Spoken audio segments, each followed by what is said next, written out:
कृष्ण जी के हाथ में हाथ रसोभे गुड़ में गुड़हर शोभे होए। कृष्ण दूरी खेलन जानी जइहा खोजन बनवा के जइहे खोजन बनवा के जइहे हो। एकाना दूरी खेलन जानी जइहा खोजन बन के जइहे हो।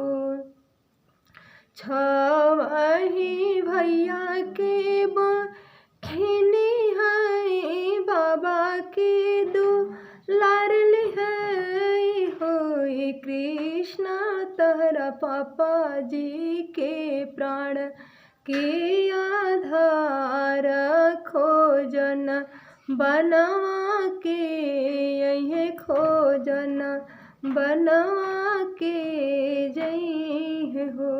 ए कृष्ण तोरा पापा जी के प्राण के आधार हो खोजन बनवा के जइहे हो। जसोदा जी की कहल कान्हा नहीं माने ले चली गई विदा बनवा होए। कृष्णा चली गई ले ओही बिरदा बनवा हो जहाँ रे तक लेके हु न जहाँ रे तक लेके हु न हो। ये कृष्णा चली गई ले ओही बिरदा बनवा हो जहाँ रे तक लेके हु न जहाँ रे तक लेके हु न हो। मचिया बैठली तू सासु सरबे गुनवे आगर होए। सासु टल दूधा वासे रईले कान्हा जी घरवाना वैले कृष्णा जी घरवाना अइले हो। खोली दाना लाली चुनरिया पेनी लालू गरियान होए। बहुआ धैला में हलिनी या के भेष हो। कृष्ण के खोज ले आवहूँ कृष्ण के खोज ले आवहूँ हो। खोली दिहली लाला के चुनरिया पेन्हा ले लो गरियान हो। ए बहुआ धैली हली महलिनिया के भेष कृष्ण जी खोजे चलेली कान्हा के खोजे चलेली हो।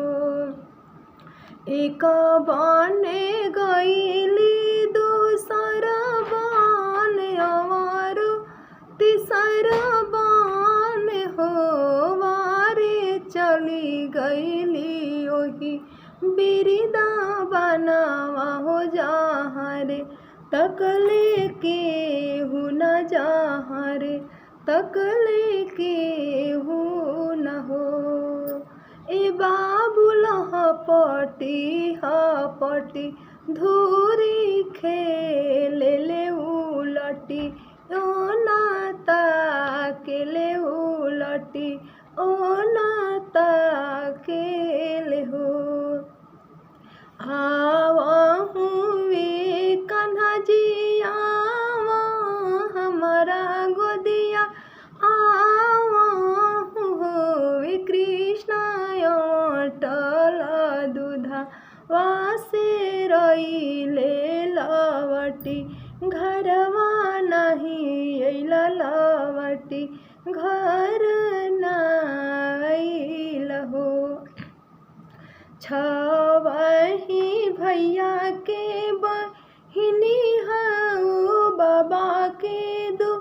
लाडली हो यामा पापा जी के प्राण की आधार हो खोजना बना कावैलु खोजना बनवा कायलु हो जैसन बोरसी के अगियात रही रही धन के रही रही धन के लहो कृष्ण ओइसन मायरी याके कोखियात रही रही धन के रही धन के लहो।